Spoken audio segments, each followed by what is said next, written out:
De 9 minutos, uma conversa com um saber que, de uma certa maneira, foi a inovação no comportamento dos homens nos últimos anos. O homem aprendeu a gostar de cozinha, o homem aprendeu a gostar de cozinhar e descobrir na atividade culinária um exercício de refinamento e também de integração social.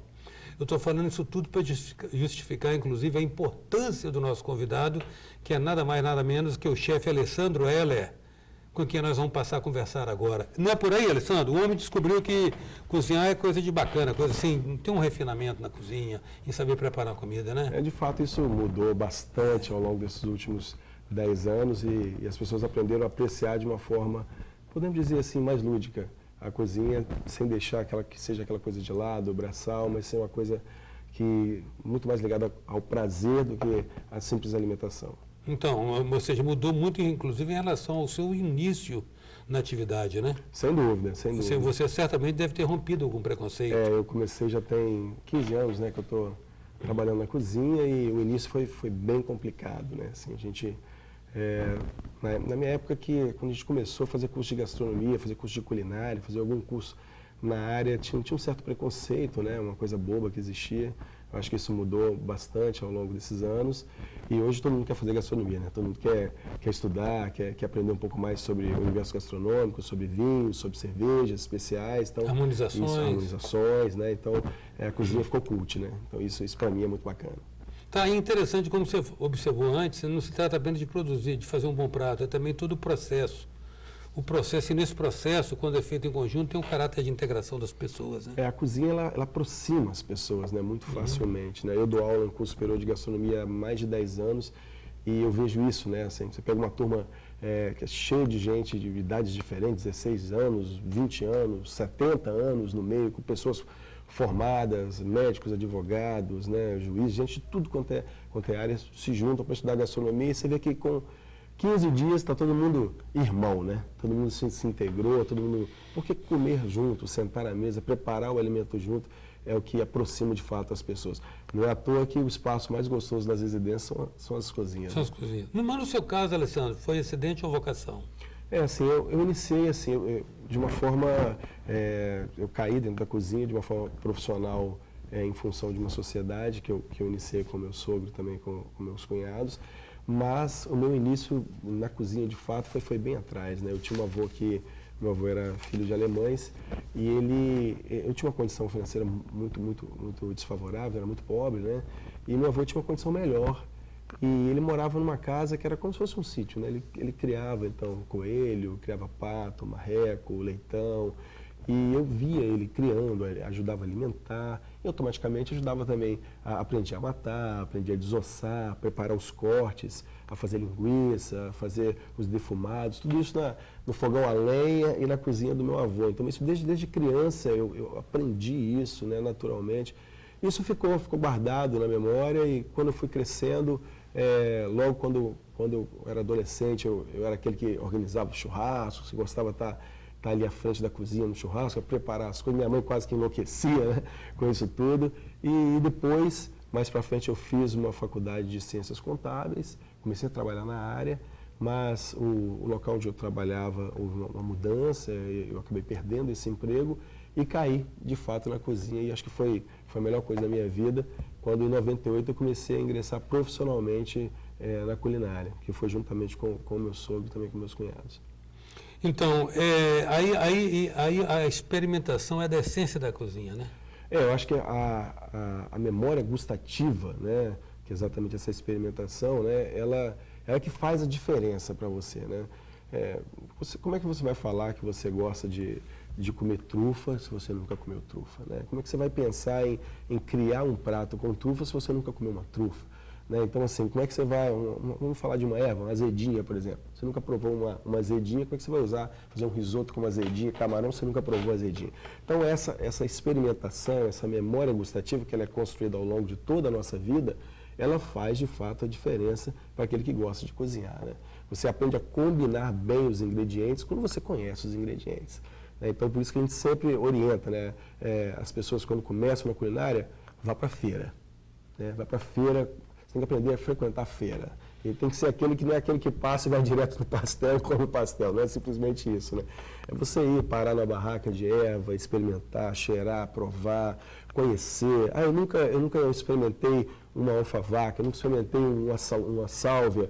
Compra um pouquinho, leva para casa, faz uma massinha, mistura um pouquinho de sálvia. Você vai aprender que a erva ela tem um sabor muito forte, é muito marcante. Então, quando você for utilizar, você vai ter que usar uma quantidade menor, né? Ela combina com que tipo de alimento. Você só vai descobrir isso através da sua experimentação, através da sua memória gustativa e do seu dia a dia dentro da culinária. E o tempo, ele te proporciona isso. Não, mas a memória gustativa parece essencial, inclusive, para se lembrar da experimentação, porque uma coisa é você conhecer o sabor específico de um produto, né? De 3 produtos que você os conheça separado. Uma coisa é você ter essa clara na sua memória gustativa esse sabor. Outra coisa é o efeito combinado das 3, né? Que é exatamente quando você vai experimentar. Exatamente. É quando você vai colocar em prática os 3 e faz diferença de fato. Um exercício bacana para fazer isso é você pegar sálvia, tomilho, alecrim, só os 3, e você preparar uma massa com esses 3 ingredientes separadamente, você vai ver o efeito de cada um.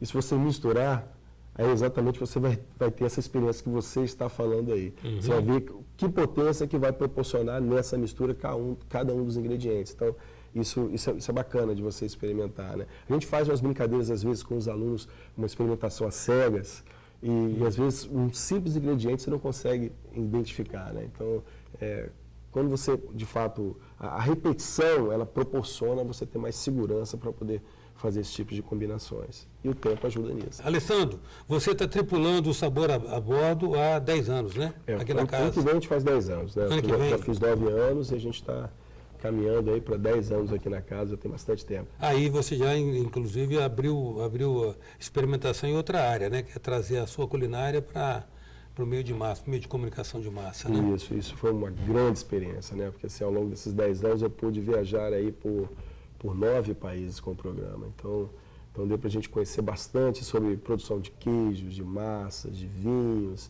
Na América do Sul eu viajei quase toda. Agora mesmo eu estou indo viajar para a África, viajo agora a África, Angola e Nigéria, são países que eu nunca tinha ido. Viajei pela Europa, também Itália, França, Portugal, Estados Unidos eu já fiz algumas vezes matérias por lá, então tudo isso ajuda bastante no conhecimento gastronômico. Uns 3 ou 4 anos atrás, a referência de uma alta cozinha internacional era a espanhola. Continua sendo ainda ou já tem novos? Não, eu acho que a Espanha ainda está assim, no auge, né? Ainda está no auge. Acho que essa fase da Espanha, eu acho que vai demorar um pouquinho ainda a passar, porque, primeiro que o movimento gastronômico lá, ele é muito bem organizado, assim, né? Existe um grupo muito unido, né? Os chefes de cozinha top da Espanha, eles são muito unidos para o crescimento de todos, então isso ajuda.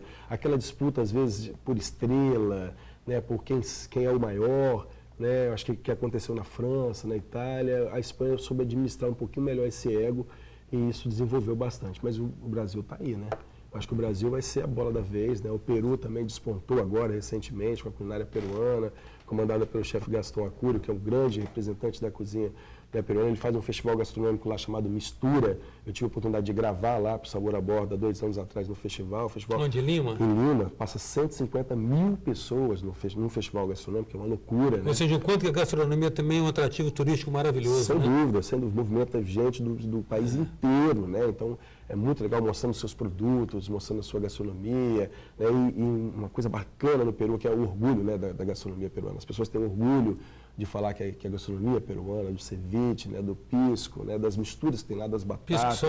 Pisco sour, das batatas, das pimentas, dos anticultios, tanta coisa que tem lá que realmente desperta um sabor. Eu nunca tinha ido ao Peru, quando eu fui exatamente para o festival, e eu fiquei realmente impressionado. Então, o Peru despontou nesses últimos anos, mas o Brasil, eu acho que capitaneado aí pelo Alex Atala e por outros chefes de cozinha que estão despontando a nível internacional no Brasil. Então, eu acho que esses chefes vão levar a gastronomia brasileira ao topo que merece, né? Porque a gente tem aqui uma biodiversidade enorme, a gente tem a Amazônia, uma grande parte da Amazônia está no Brasil, né? Que a Amazônia não é só brasileira, mas uma grande parte está no Brasil, então a gente tem essa diversidade de ingredientes a serem ainda descobertos. Não, e uma pluralidade de etnias também, que cada uma com sua cultura traz alguma coisa. Você vai falando na africana, né?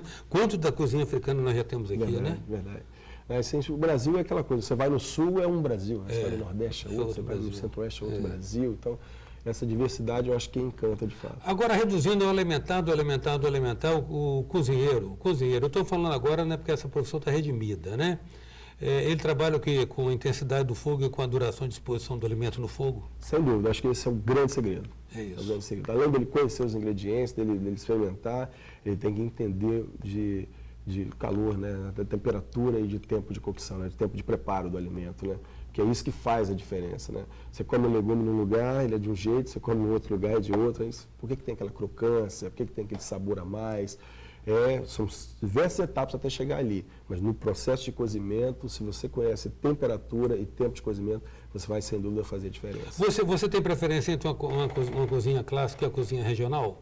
Eu gosto muito da regional, né? Aqui no Espírito Santo existem festivais regionais muito bacanas, o Festival Sabor das Montanhas, é um festival excepcional, o Festival Sabor dos Imigrantes, Sabor dos Vales, né? São festivais gastronômicos que de fato fortalecem a cozinha regional, onde se preserva ali a influência, né, da cultura regional, da imigração ali daquela região e explorando os produtos regionais, né? Então são festivais gastronômicos que de fato trabalham o produto regional, respeitando a cultura da imigração, mas claro, mostrando de uma forma mais moderna, mais interessante, mais gourmet, podemos dizer assim, desses ingredientes. E vários chefes de cozinha trabalham um festival que corre 24 municípios capixabas, então é bem interessante.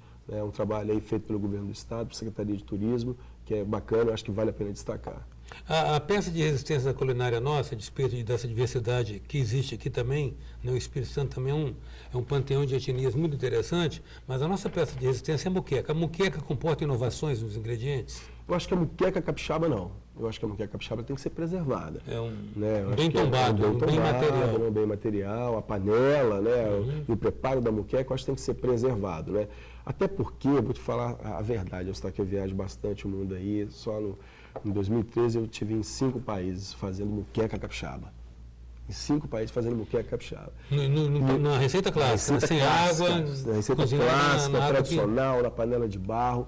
E eu vou te falar uma coisa, a moqueca capixaba, ela encanta qualquer tipo de pessoa. É sensacional. É uma composição de ingredientes que de fato surpreende todo mundo, né? Então eu acho que a moqueca, ela querer inovação para a moqueca, eu acho que é um passo a mais. Você pode fazer um outro prato, chamar de um outro prato, usando como base a moqueca, mas não desconfigurar, né, a moqueca, eu acho que não é legal. Eu acho que a panela de barro, sim. Você pode preparar diversas coisas na panela de barro. Eu acho que isso é importante destacar. Às vezes o capixaba acha que panela de barro é só para preparar moqueca, e não é por aí.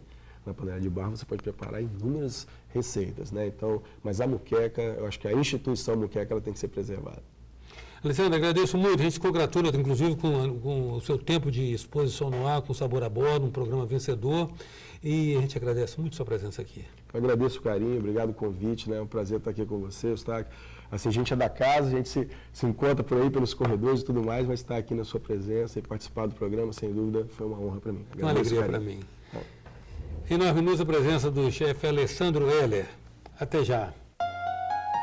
Sou passageiro.